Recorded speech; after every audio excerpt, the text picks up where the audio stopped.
so much for thank you so much for having me. I'm thrilled, and thank you for reading the book.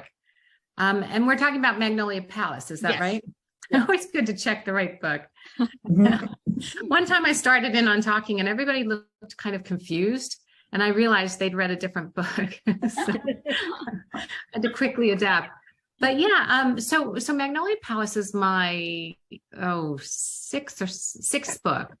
And you know, I pick books that are based on these landmark New York City buildings. And it's you know, it's so much fun because I basically do a deep dive into the building and I'm looking for the surprises. And with this, you know, I'd always considered doing the Frick, but to be honest, I was kind of worried about it because not a lot of people know it. You know, it's not like Grand Central or the Barbizon.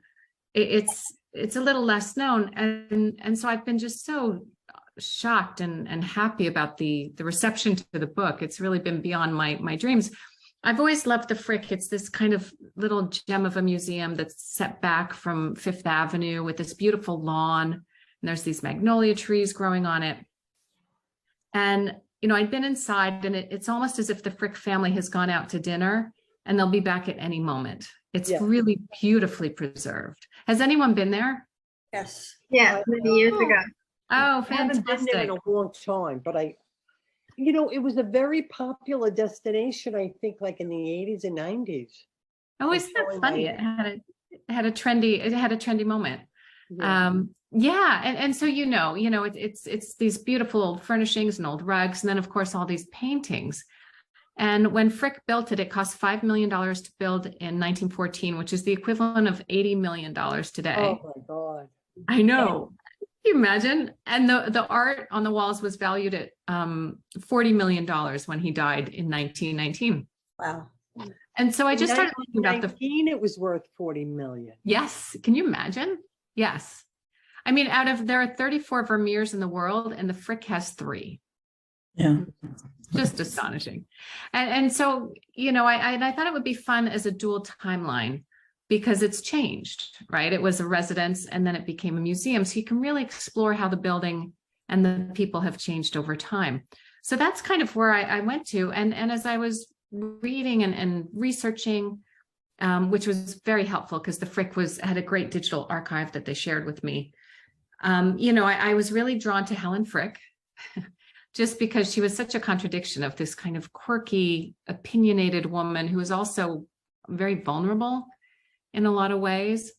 And then I was also drawn to Audrey Munson, who was the woman who posed for the actual, the carving above the door.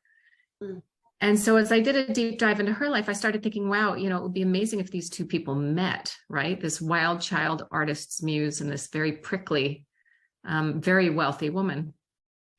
And that's where it came from of you know, there's no evidence that they ever met, but they were connected by the mansion. And I thought, well, if I kind of create an Audrey Munson character who's, I call Lillian because I've changed the trajectory of her life, then I can, you know, put them in the same room and see what happens. And it really, really kind of launched from there. And was just a lot of fun to write. This book came fairly easy. You know, it was just, there were so many interesting people to include and great characters that it just kind of took off. But yeah, I'm happy to answer any questions you have. That's incredible that you had the mindset to take Lillian and introduce her to Helen. That's very creative. I was a little nervous about it because I don't have real people in any of my books. And so doing a real family, which you had to do because, you know, it is called the Frick. I wanted to make sure I created characters that were 3-dimensional, you know, because Mr. Frick was an awful person in many ways. And the way I handled him was whenever I wrote a scene with him, I imagined it was Anthony Hopkins because they have the same very blue eyes, right? And he's very, you know, and so that, you know, hopefully, you know, I'd read that he did things like at night, he'd just go sit in that West Gallery and just stare at his paintings in the dark. And there's something, again, kind of vulnerable about that. So, yeah, so it was mixing and matching fiction and fact, and then making it really clear in the author's note, because I know historical fiction readers want to know. Yeah. Yeah. I think it was really your juxtaposition of the two women, as you just described, was really well done, because it was, in addition to being completely different personalities, they were different classes. They had different resources. Helen had a worldview that was like this, and Angelica saw much more because she had to in order to survive.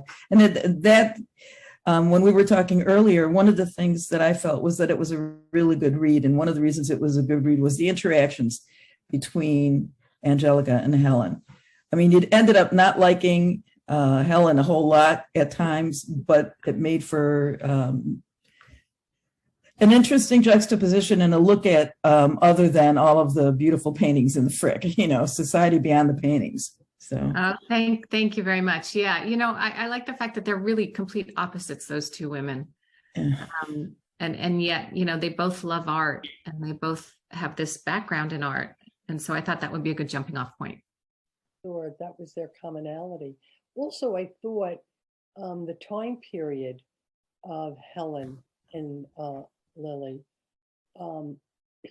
they were very independent, innovative women. And this was like before women could even vote. They were, by those days' standards, extremely independent.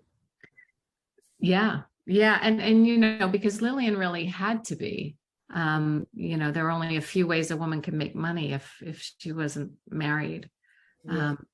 And yeah, they were both ahead of their time, I would definitely say. Mm. I was just interested in your process. When you think about these historical buildings, do you get a lot of insight from people inside? I mean, are they cooperative in your effort? Do you go in and say, I'd like to write a novel about around this building? Or, what is your process with that? Yeah, that's a great question. When I started out, my second book is set at the Dakota. And of course, you can't get in there, right? And I didn't know anyone who lived there. I don't know what I was thinking. And eventually I got in because a friend of mine pointed out that Lauren Bacall's apartment was on the market for $23 million. And so we got an appointment to see her apartment. I threw a scarf around my neck and did my hair. And we got this great tour of Lauren Bacall's apartment. It was an estate sale. She died a few years earlier.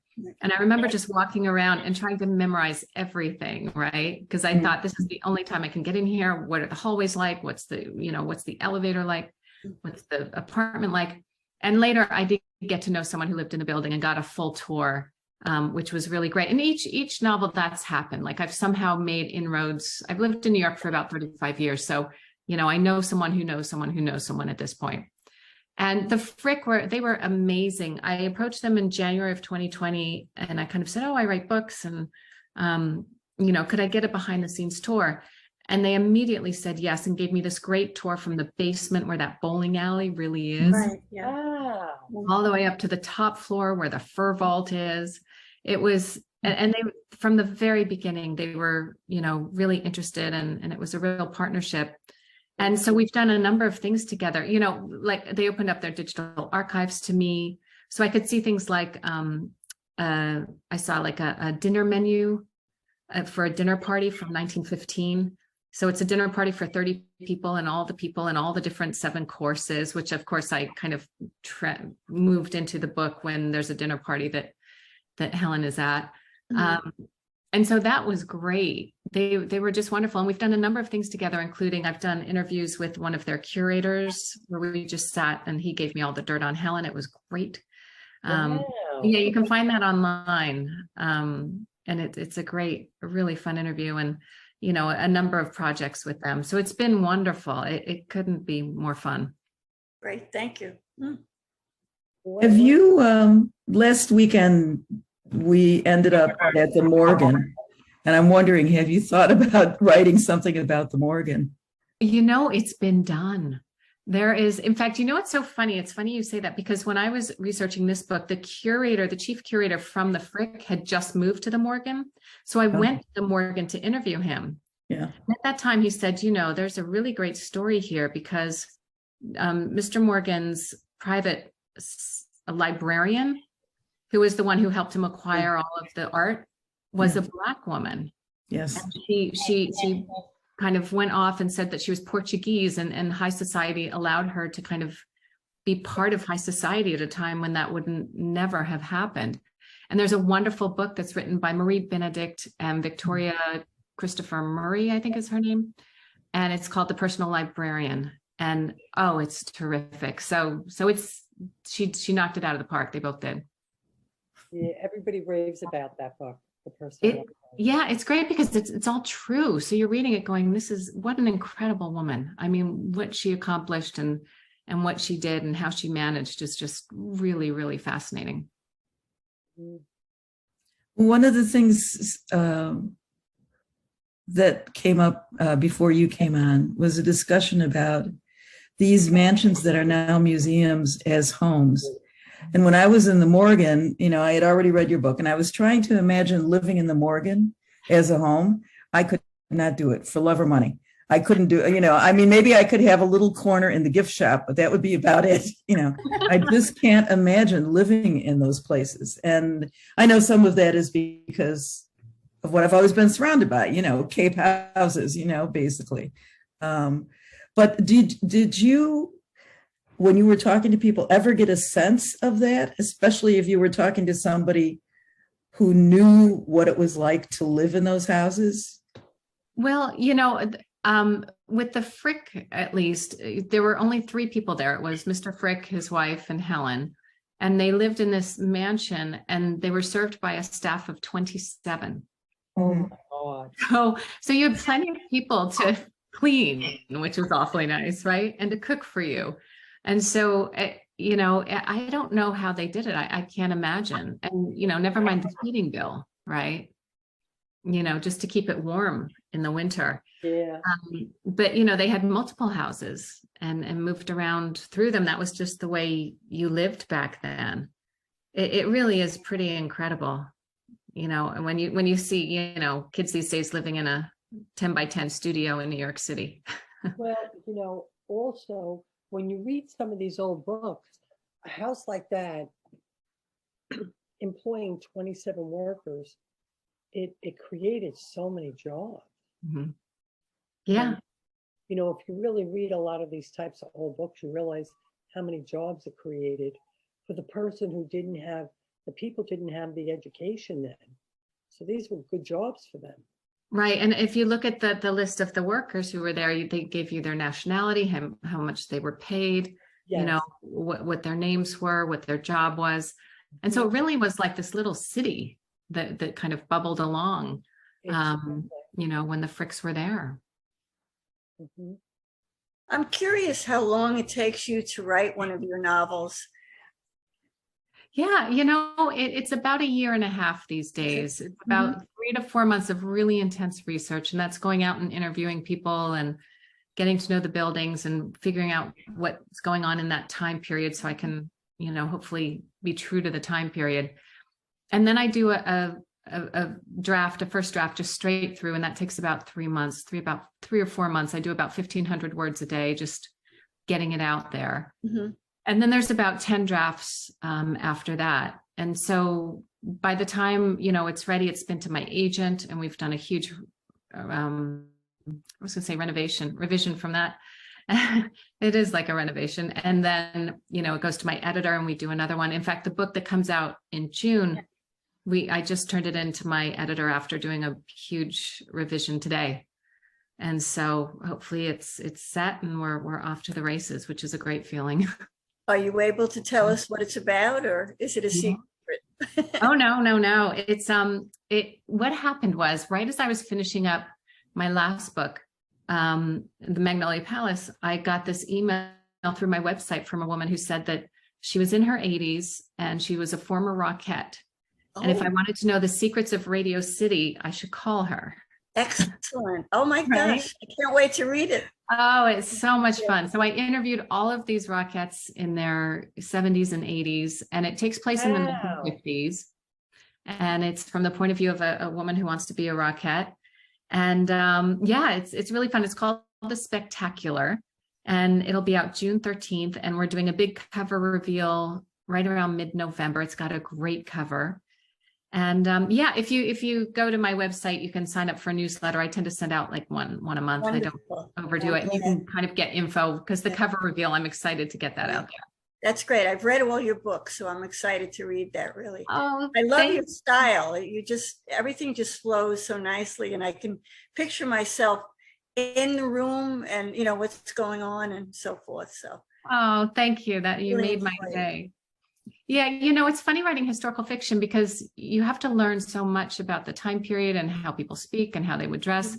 But then you just want to use the smallest of details really to define the thing. Like for the dinner party, you know, using one dish that sounded kind of odd in a dinner menu just kind of places it, oh, we're not in modern times, right? Right. And so that's, you do so much research and then you're just using bits and pieces of it. But thank you so much. I really appreciate it. No, really, I love your writing, and my many of my family members enjoy it too. So. Oh, great. Oh, wonderful. Wonderful. Yeah, it's been really fun. You know, I didn't start writing until I was in my late 40s. And I thought you were younger than that. no. In fact, I'm turning 56 very soon. Wow, you look fabulous. Thanks. You know, I think it's a Zoom thing. You know, it kind of but yeah, so I had been an actress and then I became a journalist.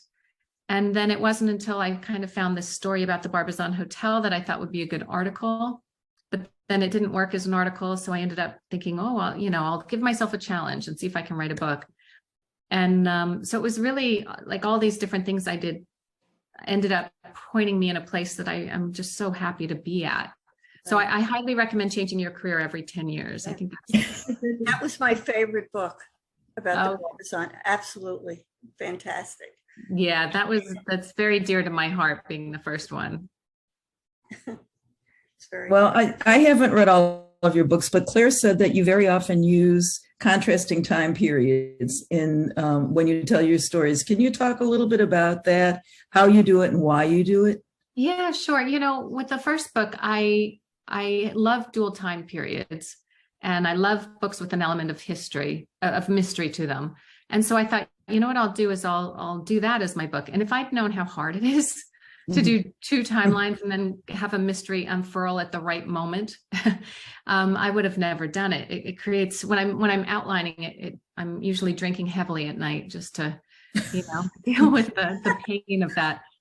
But yeah, so what I decided to do is, oh, you know, that'll be fun. Let's do that. And so when I approach each building, as I'm doing the research, I'm looking for decades that it really was different.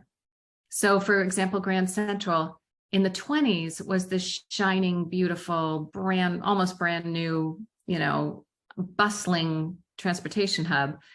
And in the 70s, it was dark and dirty and very dangerous. If you went through it, you went through it very quickly. And so by contrasting those two, you can really show, you know, a lot of people don't know how bad Grand Central was because we've all seen since it's been renovated. Yeah. And so that's what's fun, is to kind of explore how the buildings changed and how the residents have changed as well. And mainly I'm really looking into how women's roles have changed over time and also how they haven't. That came across really clearly in comparing Angelica's role as a model and the young British woman's role as a model in the 60s, even in the 60s. And if it were to be compared to what the model's role is now, that might be very interesting as well. That's a very good point. Yeah. That was really kind of interesting to see how that's changed. And you know, for that, I think there's a line in the book, it's the difference between being looked at and being seen. And for both women, that's what they want. And that's what they don't get because of their outward appearance. And so they have that in common. But yeah, you know, Veronica has so much more opportunities, even if she's in a bind and struggling. She has so many more opportunities than poor Angelica. And, you know, when you look at what happened to the actual Audrey Munson, it's in the author's note that she was put into an asylum and she died in 1996 at the age of 104 after being in an asylum for decades.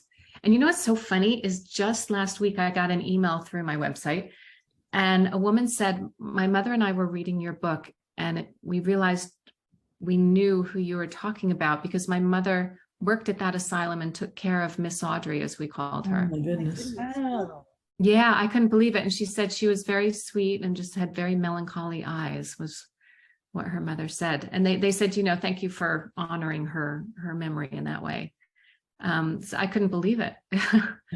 So there's all these really interesting connections that end up getting made, which is just such a joy. Mm. Wow. Do you ever go outside of New York City for your ideas? Or do you just maintain, Does she need to? Yeah, I haven't yet. There's so many. I joke around that by the 30th book, I'll be doing the gas station on the corner of 11th Avenue.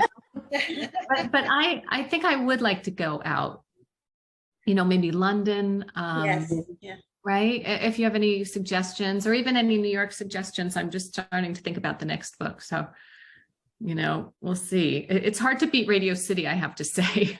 Yeah. It's just got such power and such recognition that I'm not quite sure what the next one will be. I don't think you'll ever run out of material with all the buildings around. I know. It's incredible. That's why it's so clever what you're doing, I think. It's so funny. No one had done it before. It's something I didn't plan on. I just, wrote the first book and then was walking around New York and walked by the Dakota and thought, ooh, I want to go snoop around in there. And so that's really where it came from. And yeah, it's just so funny how no one had done it before. Although there's so many great books built around buildings like Ken Follett and, you have some wonderful books like that. Let me ask you, is your market primarily New Yorkers? No, it's pretty widespread. I think enough people either have seen New York in movies or TV shows, or they've come for a visit. So a lot of my readers may not live here, but they feel very close to any of the buildings that they visited, like the New York Public Library. People feel like they own that, it's especially readers. And so, that actually came about from just doing author talks all over the country and having so many people come up to me and say, hey, what about the New York Public Library? That I thought, I should look into that. Absolutely beautiful. That was an interesting story too. Very. Yeah. Yeah. And there again, I'm looking for the surprises. And I find this New York Times article about a family that lived in a 7-room apartment deep inside. Yeah, right? I didn't realize there was an apartment there. That was very unique. Oh, it was such a surprise to me. And I, the minute I read that, I thought, oh, a family living in the library, that'll work. It did. That's what I'm looking for. Yeah. Or Carnegie, you could do Carnegie. It is a fabulous building and it's been through so much and so many people have lived there and worked there. That's a very good point. Yes. Yeah. Plus musicians and performers are incredibly interesting and lead very interesting lives. Yeah. It's funny. I looked into it and I actually wrote a short story set there that it's on Audible and on Kindle. It's called To a Wild Rose, or it's called A Wild Rose, I think they called it. And it's part of an anthology of historical fiction authors. And we were all asked to write a short story. And the other authors include Martha Hall Kelly, Paula McLean, Chris who else was it? Someone major. And so I wrote this short story set at Carnegie Hall in the apartments that are above it. Yeah. I love that you know about that. Where all the artists and, pianists and opera singers, they all lived. And it's about a woman who's a classical pianist who's supposed to play at Carnegie Hall, but her fingers aren't working. And so she kind of seeks refuge up in the warren of artist studios up at the top and gets caught up in kind of an Alice in Wonderland ride up there. So yeah, I recommend checking it out. That was so much fun to write because there's so much there to play with. Yeah, it sounds like it. When you shopped your first book, did you already know literary agents from having been a journalist, or because agents are hard to get. I know. No, I knew no one. And journalism and fiction don't cross over. And I've been writing articles on heartburn and, like I wasn't far from literary. And what happened was I realized I didn't know anything. And so I started going to conferences, writers' conferences, where you could hear panels and, meet other writers and figure out how other people are doing it. And I heard a panel with an agent who talked about that she wanted books with strong female voices. And so when I felt the manuscript was ready, I reached out to her and I, said in the email, I heard you speak, here's what you said. And I think that was just enough to get me off the slush pile. And so it took about 3 or 4 months to hear from her. I figured it was, I'd already heard a number of rejections before then. But that agent reached out and said, I love it. And I have a great title for it. And, I'm not going to tell you unless you let me represent you. And that was, the title was The Dollhouse, which was brilliant. And she's been my agent ever since. And it's been an amazing team. And I really lucked into it. She was new. She'd been the lawyer at the agency that she worked doing contracts. And she'd only just started acquiring books. So she was really hungry. And I think that helped because we found the perfect editor and the perfect publishing house. And it's been a really smooth ride. And that's not normal. Usually it's pretty brutal. That's a great story in and of itself. Yeah. I mean, if I can do it, you can. Do you find that is the better way than to just blindly send what you've written to different publishers? Because I've sent some things and, you get a lot of rejection letters, really. Yeah, it's tough. If you're writing a book, what I'd recommend is finding other books that are similar to the one that you're writing and looking in the acknowledgments and finding the agent. Okay. Because they always thank their agent. And then there's something called Publishers Marketplace. Mm-hmm. I've heard you of can that. subscribe to, and that lists all of the agents. And, you can also go to their websites and find out what they're looking for. And they usually have very specific things that they're looking for, or, and so you kind of create your pitch email so that it's very specific to that agent. So it shows you've done your homework. Mm-hmm. And then send it along. And yeah, I mean, I don't know if you know The Lost Apothecary, the book that came out a couple of years ago. Yes, I read it. Yes. Yeah, it's great. And we share the same agent. And she she wrote a book and submitted it to 130 agents and got 130 rejections. And then she put that aside and wrote The Lost Apothecary and got 5 agents interested in her, and Wow. and chose one and is, New York Times bestseller from her debut. Yeah, that was a great book. Yeah. So you never know, I think it's smart to write a book, maybe put it away. I think all writers have one, and then write another book, because that's how you learn how to get from beginning to end. Mm-hmm. And usually the first one might not be the right one for the industry, but you never know. Good advice. Thank you. Yeah. Fiona, I have a question. So you've been very successful. Have you gotten a book that you pitched and has not been picked up yet? No, I've been very lucky in that, again, because it's kind of this unique genre that I've created. I didn't know I was supposed to clear things through my editor after I wrote the first book. And when you have your first book, there's like a lag of 6 to 8 months when you've turned it in and before it comes out. So I just thought, I'm going to write a book about the Dakota. I didn't talk to them or figure it out. I only had a 1-book deal. It's not like I was under contract. And so from then on, I just would kind of say, I'm going to do this building next. And they'd say, okay. And so I've had a lot of power that way, which is great because they know what they're getting. They know I'm not going to start doing sci-fi or, no dystopia. Don't laugh at sci-fi. And so it's been a really nice way to go. With my friends who are authors who just write, standalone books, they have to come up with a pitch and maybe 50 pages or 90 pages to send to them before they get that book approved. Wow. So it's a tougher road there. Work. Yeah. Yeah. And a friend of mine wrote an entire book and her agent didn't want it in the end. Oh, wow. And that's after publishing 3 books very successfully. Mm. So it happens to everybody. Mm. Mm. Wow. Well, I like your story of publishing because it was very optimistic and very promising. Yeah. You just, I think it's coming up with something that you can live with for a long time, because that first book, you are going to revise it over and over and over. I mean, even after I got an agent, we revised it for a year and a half because I Wow. didn't know what I didn't know. It was fine, but it was a little skeletal. It needed fleshing out.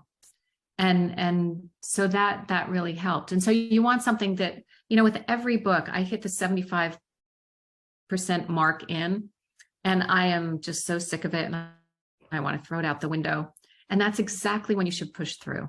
That's exactly when you want to keep on going and end it, because then you have something to work with and something to shape. A lot of people will get caught up in the next book because, there's some shiny, bright thing over here that looks way more fun. But it's a matter of really sticking with it and having the discipline to finish it up. And then I think you can get closer and closer to the goal. I would say that if you continue the way you're doing, I can see this in a New York City books souvenir place where you have the box set, right? Yes. I like that. I'm going to put a stall out on my street. Right. The The box Well, set I'll of New tell York ya. City books. I Yes. know a lot of people who know people. I know a lot of people who know people who were Rockettes. Oh, So I would, and they're in the New York area, or, so I would think you could find a lot of former Rockettes to interview and talk. oh, to. I have. Yeah. It's finding them kind of in their 80s where they remember the 50s. And so I found a number of them. It's just been great, including the one I first heard from, because her husband worked at Radio City as a sound engineer. So he knew all the, if I was like, all right, what's on the 5th floor? What's on the 6th? They were really helpful. So I'm really excited to get that book out. I think it's going to be fun. Remember, like maybe, was it 30 years ago? They were talking about closing Radio City. And Yeah. the interesting thing was, I was working for a company where we managed Radio City. So I had to go there for meetings with the managers. And I remember every time I walked in, I was like, I can't imagine them closing this building. They can't do it. It's not going to happen. Oh, And thank then goodness. we went through, because we were also working with the board of directors on American Museum of Natural History, and they were very seriously close to closing that. Mhm. Wow. And what happened was, then the man they moved in charge, they basically brought a businessman in because that was the only way it was going to survive. Yeah.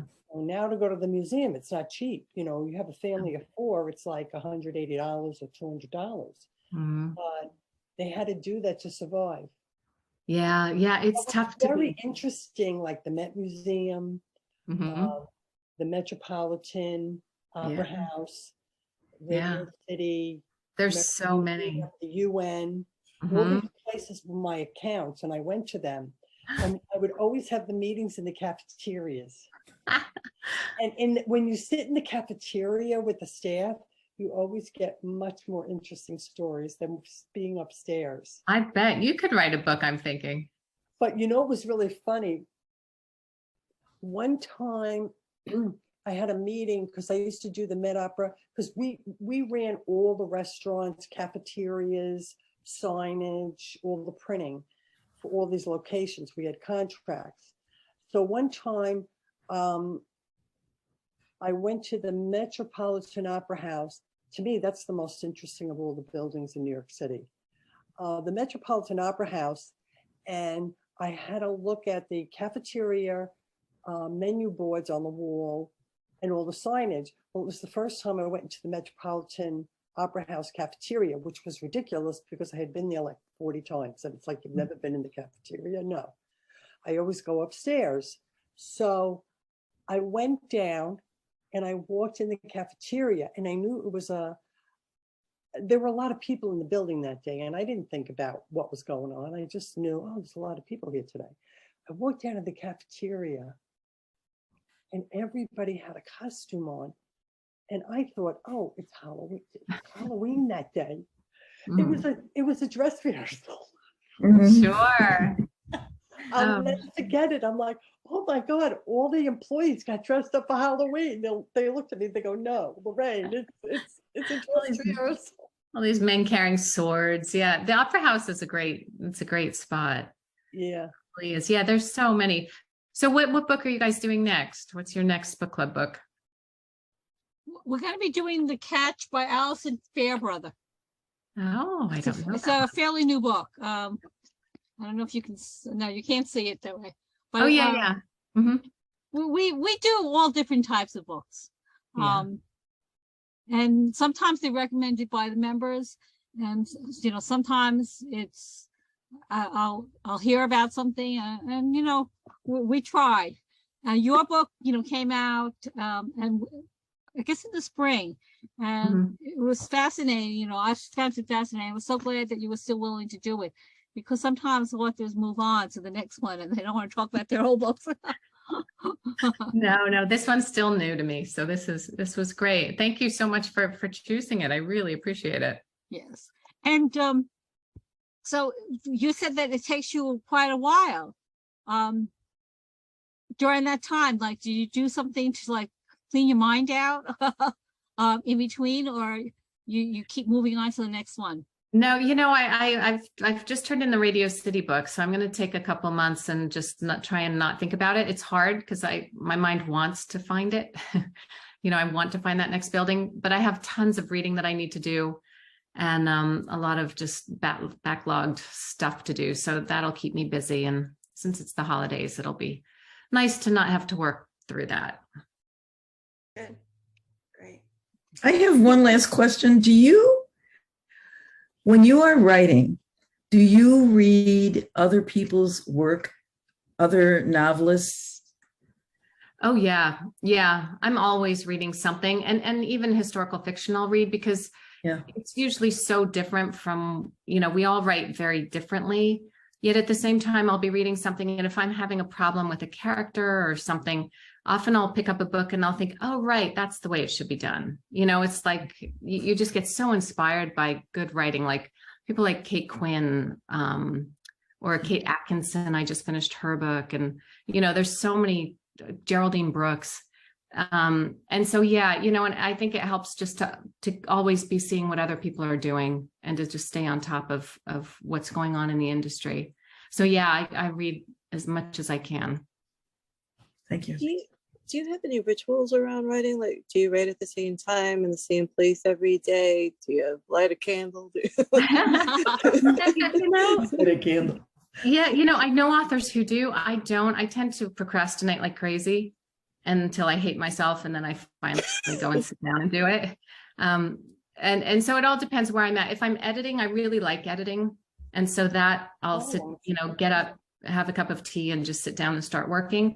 But if it's writing that first draft, I will do anything not to do it, because facing a blank page is so hard.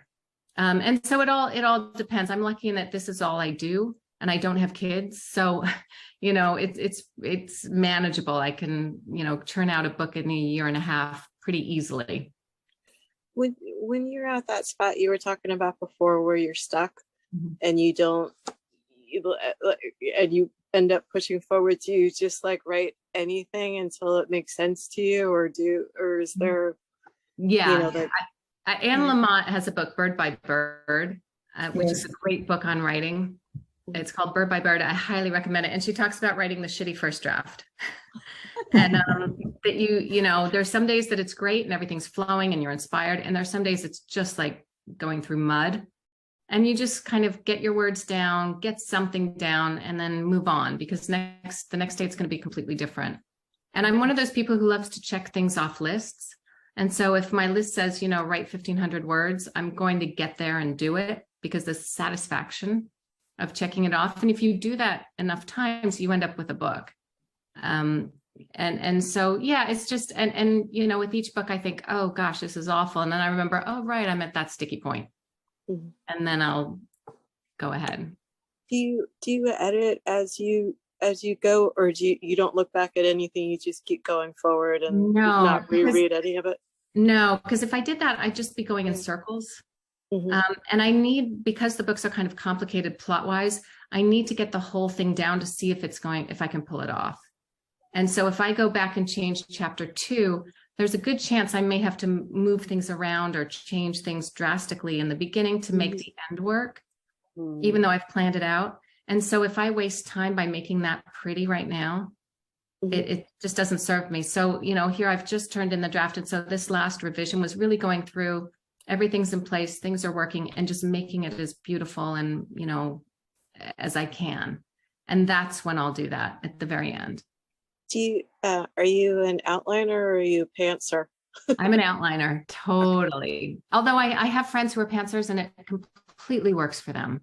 So, you know, everybody has their own way. But yeah, I need to have that outline, because another thing is that if I'm having a hard time with one scene, I know there's one coming up that I'm really excited to write.